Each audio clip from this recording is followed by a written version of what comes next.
Tere spordisõbrad! Oleme taas kord tulnud Piritale, et jäädvustada klipp meie ühe sportlasega. Täna on saatekülaliseks hetkel Itaalia seeria B-s mängiv Tarmo Kink. Tere Tarmo! Et sinu vastu tundis mingi aeg ajalehe info põhjal tõsist huvi nagu Serie A klubi Calcio Catania. Aga teingi kahjuks katki, et nüüd oled maandunud uuesti Itaalias, kuid Serie B klubis, et Vareses. Et räägi, kas Itaalia jalgpall on sinu isiklik eelistus teistele liigadele? Ei saa öelda, et Itaalia jalgpall nüüd lemmik oleks, kuna see on väga taktikaline, suht kaitset stiili mängivad kõik meeskonnad, et kindlasti oleks võib-olla Hispaania või siis Saksamaa, nagu pigem Saksamaa eelistatum, aga kahjuks ma olin niisuguses situatsioonis peale Midesprod, et ega mul väga midagi valida ei olnud, et põhimõtteliselt üks hooaeg läks ju, ei antud mänguaegagi mulle, et selles mõttes nagu ma olin raskes olukorras ja lihtsalt pidi võtma vastu pakkumise, mis tundus reaalselt selline, et kus mulle lubatakse mänguaega ja kus ma saan võib-olla uuesti nagu jalad alla, et ennast tõestada jälle. Tarmo, et sa oled Eesti koondis üks tehnilised jalgpallureid, et kas sa teed ise individuaalselt juurde nagu trenni, et toob pärast meeskonna trenni või? No individuaalselt tuleb teha alati juurde, et mitte ainult praeguses eas, ütleme, et seda juba nooremana, et kuna mul kasuisa oli jalgpallitreener, siis ma käisin juba väikse hoidina peale juba alati endast vanemate trennis, meeste trennis ja ma põhimõtteliselt kogu aeg tegelesin jalgpalliga, eks, ja sealt tuli see tehnika ja kõik asjad, et aga ega ka praegu tuleb alati juurde teha, et selles mõttes ma ka alati on ikka lisa, kas siis jõusaalid, löögid, et selles mõttes, et see, mis sa trennis teed, see on üleüldisele massile mõeldud, et kui sa tahad mingit teatud asja koha peal areneda, siis on vaja kindlasti natuke lisa teha. Kuigi muidugi, kui on väga palju mänge ja niisugune raske periood, siis tuleb ka kindlasti osata puhata. See on ka väga tähtis. Ja. Et küsimus, et mis klubi pead sina hetkel maailma parimaks ja miks? No kindlasti Barcelona, et isegi kui ta ei võida Champions League't või ta ei võida alati kõike mänge, siis mänguliselt ma arvan ei saa ükski meeskond sinna lähedale hetkel vähemalt. Millest on see tingitud, et näiteks kui mõni eestlane on välisklubis, et siis sinna hakkab lisanduma juurde teisi eestlasi, et kas see on nüüd mängus see, et ütleme, et see mängija ütleb soovitud treenerile, et võiks selle poisi punti võtta või on siis treener ikkagi ise tunneb huvi, et kuidas see tegelikult toimub? Näiteks, et lähed kui klubisse ette ja treener küsib, et kuule, et äkki on veel sellised häid Eesti poisse? Ma nii on raske öelda, aga pigem sellised asjad toimuvad natukene, ütleme siis nõrgema poolsemates klubides, et siiski kui eestlane läheb, ütleme, tugevasse klubisse, võtame neid Klaavan läks nüüd Bundesligasse, et vaevalt, et nüüd ta ütleb seal, et kuule üks Eesti kutt on veel maada mulle, et võtame Bundesligasse, et päris nii see ei käi, aga eestlased on ma arvan suht koosutundlikud ja nad peavad distsipliinist lugu ja peavad sellest kinni, mis treener nõuab ja nad vabal ajal ka ei käi just väga palju kuskil klubides ja suitsen ees, et see on nagu asi, mille pärast ma arvan, nagu Eesti mängijad on mõnes mõttes hinnatud siukses keskmistes liigades, et nad teevad seda, mida treener nõuab ja nad on distsiplineeritud mängijad inimesed, ütleme üldse. Tõsised Eesti mehed. Jah, tõsised Eesti mehed, et nad nagu eriti lollustega ei tegele, et kui sa võtad Brasiilias ja võtad veel Brasiilias, võtad veel Brasiilias, põhimõtteliselt ja läheb suht kiiresti sambaks kätte see asi, et rohkem hakatakse juba ööklubides laineid lööma kui väljakal võib-olla, et ma arvan, et see on üks põhjuseid. Ja. Enne mainisid Middlesbrough, aga küsin veel, et sinu kõige eredam mälestus Middlesbrough aegadest? Nii on isegi raske öelda, eks see oli palju positiivseid hetki samamoodi, et lihtsalt kõik oli positiivne, et selles mõttes lihtsalt üks hetk lihtsalt treener mis soovis lahti saada, ilma et oleks seda konkreetselt öelnud, aga ei näha, kuna mänguaega andnud, ma ei tea, milles küll see põhjus peitus, kuna väga palju mängu oli, kus ta andis mul mänguaega ja kus ma veel lõin värava või andsin värava söödud, nagu tõestasin ennast, et see ongi nagu kõige hullem ongi selle asja juures oligi see, et sa nagu tõestasid ennast ja ikkagi sul ei antud nagu võimalust. Kui eredam hetk, eks see ikka võidu värav, ma arvan, et mida see löödud paar tükki viimastel minutitel, mis teid Middlesbrough'le võidu, eks need on nagu kõige eredamad meeles. Just.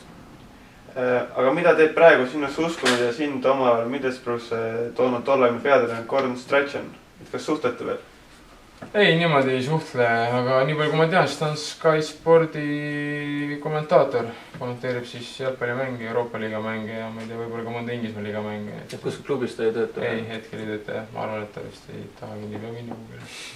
Et Tarmo, te räägi, et jalgpalluri elu väljaspool palliplatsi on selline, vaata need Goal filmide triloogia põhja vaatsin väga glamuurne, eks, et et kui palju segad näiteks professionaalse jalgpalluri elu, naise, tööklubi, alkohol?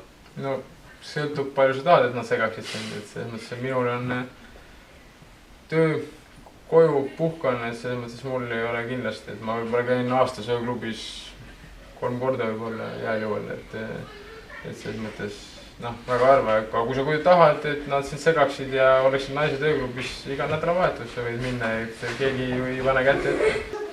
Et oled teada-tuntud ka korvpallihuviline. See aeg mängid Vareses, et seal on ka 2 Eesti poissi, et Kimbeerias mängivad. Et kas suhted mänguväliselt ka Kristjan Kanguri ja Janar Tatsiga? Kanguri vist enam ei mängi seal, ma arvan. Aga Tatsi number on olemas küll, et selles mõttes, et ilmselt ikka võtan ühendust, kuna tahaks ka minna korvpalli vaatama. Äkki veab, saab tasuta piletid. Et selles mõttes, et ma arvan, eks tal ka võib-olla vahelduseks saab kellegi sama eesti keelt rääkida, et miks mitte, et sportlased ja seda enam, et meil on tegelikult inimesi, keda me ühiselt teame natukene ka, nii et ühiselt tuttavaid ja kindlasti ma arvan, et võtab ühendust ja saab kokku. Vaata, videokeskkonnas YouTube on näiteks üles laetud videod, kus Manchester Unitedi mängijad eesotsas Rooney ja Naniga mängivad siin, kui mingid mängud hotellides mängitakse, vaata videokonsooli näiteks Fifat või mingit PES-i, eks ju. Et räägi, kas siin Eesti A-koondises ka, näiteks me täna oleme siin Pirita Topspa hotellis, et kas siin ka näiteks toimunud vaata, keegi võtab mingi videokonsooli lahti, et mängite siin mingit, et selgitate välja, kes on parim näiteks? No tegelikult on, tavaliselt meie toas on alati olemas Xbox või PlayStation, et ma arvan, et täna vist ei ole, et nii vähe aega, et üks päev, et mõttetud asjad. Aga tavaliselt jah, aga no ega siin väga midagi selgitada ei ole, siin on teada, kes on parim, et aga kes on parim? No ilmselt mina olen. Aga kas sa arvad, kas selliste nagu simulaatorite peal mängimine näitab ka hiljem kuidagi nagu päris väljakul kuidagi arendada mängulugemise oskust? Pigem vastupidi, kui sa oled ise jalgpallur, siis on sul kerge mängida selle peal, aga seal, ütleme, PlayStationi pealt on nagu raske midagi õppida. Et seal ju inimesed jooksevad 90 minutit sama tempoga ja ei väsi ja selles mõttes, et ei, pigem vastupidi. Kui sa mängid suurt jalgpalli, ütleme, professionaalse tasemel, siis on kindlasti natukene kergem mängida FIFA-t või PES-i konsooli peal. Okei, et siin natuke juba naljatamiseks läks, et kes on Eesti koondisest kõige kõvem naljategija, äkki meenub mõni hea nali? Nalja niimoodi, et nalja saab kogu aeg, aga ma ei oska öelda, kes see kõvem naljategija on. Kas kõik siin midagi üritavad? Et seda takesi, et aga noh, niimoodi nalja eraldi välja tuua raske, et see on niisugune, kuidas öelda, grupisisene, et siis peab aru saama võib-olla. Inside joke. Jaa, et selles mõttes, et see on nagu igal pool, et võib-olla see nali, mis meile on väga naljakas, teistele inimestele absoluutselt ei lähe peale. Eks ega paljud ei ole siin suu peale kukkunud, kõik midagi üritavad. Et pärast maavõistlusmänge vahetatakse vastastega mängusärke, eks, et palju sul neid on ja kas sul nende kogumiseks näiteks eraldi ruum või tuba, ma tean näiteks Martin Reimil, kui tuli televisioonisaates, et on täitsa eraldi tuba on selle jaoks, et kui sina neid kogud endal? No mul jah, nii palju veel raha ei ole andnud, et mul toa saaks osta, et selles mõttes, et mul on kapp, kus nad on, et aga ma ei ole eriti hea sihukene, et ma lähen peale mängu kohe jooksin kellegi juurde, et kas mu särki saab, et kui tuleb juhus, saab mängija, kui oled lähestik, kus küsid, et kas vahetame. Et ma kellegi järgi ei hakka küll jooksma midagi seal, et vägisi saaks kindlasti särki, et ei ole vahetanud seda prantslane, inglane või... Aga sul tuleb nagu meelde näiteks, et kelle kõige kuulsam särk näiteks, kelle oma sul praegu kodus kuskil ripub? Kellega on niimoodi kogemata juhtunud, siis et ta nagu ei ole keegi veel juurde näinud. See on kõige kuulem. No viimane Ukraina vastu mängides tuli Timošuk ise minu juurde. Noh, ütles, et vahetame särki. See on suht kuulus mängija selles mõttes, aga kui Brasiiliaga oli mäng, siis neid Robinho särki seal jagati igale poole, et XL suurusega ka, et midagi kindlasti Robinho ei ole. Ilmselt neil oli lihtsalt suur pakike neid kaasas ja et võtke Eesti poisid, et siis nagu Robinho särk, aga no see on kõigil põhimõtteliselt. Ma ei oska öelda nii, kes see kõige kuulsam on. Ega väga vahet ei ole, kes sul seal selja peal on. Peaasi, et on mingi vorm ja hea vaadata, et paljudel on väga ilusad vormid ka nii. Tarmo, kui Eesti A-koondislaste seas korraldatakse freestyle turniir battle vormis, mis sa arvad, kes oleks finaalis ja kes võidaks? Siis freestyle palliga lihtsalt see mingi... No lava peal 2 poissi pannakse kokku turniir, kes juba finaali? Eesti koondisest. Hea küsimus, samas väga raske küsimus. Aga seal väga raske finaali ilmselt jõuda ei oleks, ma arvan. et seal väga niisuguseid, ega ma selles mõttes, et ma ise olen ka suht naljakas, ma arvan, freestyle'is, et mõned trikid võib-olla teeks seal, aga ma ei tea, võib-olla Sanderburi ilmselt oleks võib-olla finaalis. Koos sinuga? Ma ise ennast võib-olla isegi ei paneks finaali, aga no ma arvan, et sinna ka ei oleks väga raske, ega seal võib-olla paar takistust võib-olla oleks, et ega seal väga palju nippe pole vaja teha, et seal keegi järgi ei teeks. Et see on nii eri nagu selles mõttes tavajalgpallist, et ega me niisugust asju ei harjuta ja mulle pole ka eriti kunagi meeldinud sanglöörimine või selline asi, et ma pigem panen palli maha ja teen trikki, kui ma sama sanglöörin, kuna noh, ta on hea mängutunnetuse jaoks, aga samas ta mängus ega ta sulle midagi väga palju rohkem juurde ei annagi. Et see tunnetuse võib ikka saada lihtsalt. See on ikka puhtalt teine ala, eks? Jah, puhtalt teine ala, et selles mõttes, et kes tahab, muidugi on tore, kui sa oskad ja on hea, kui sa oskad selles mõttes, et aga ma arvan, et Eesti koondas väga tugevaid sellise ole, et ma ei tea, kuidas Ojamaa muidugi, ta on ka niisugune noorem, et võib-olla tema on ka veel enam-vähem. Aga noh, Sanderburi peaks olema enam-vähem ja siis vabandan võib-olla kõigi veel, aga ma ei tule endale meelde. Okei.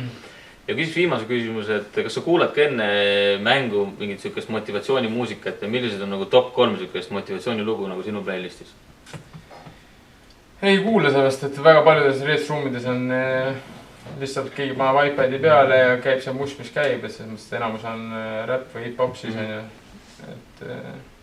Aga no üks ikka hea muusika enne mängu lihtsalt on, et ta ei pea olema mingi eraldi motivatsiooni oma. Lihtsalt kui on hea tümps, kas siis hea rocki näol või siis hip-hopi näol, et sellest täitsa piisab, ma arvan. Aga endal mul mingit listi selle jaoks ei ole. Selge, kuule, aga tänud saatesse tulemust ja soovime sulle edu, et sa seeria B-s ikka läbi lööksid ja jõuaks veel kõrgemale ja kaugemale. Ma loodan, aitäh. Tänud. Aitäh.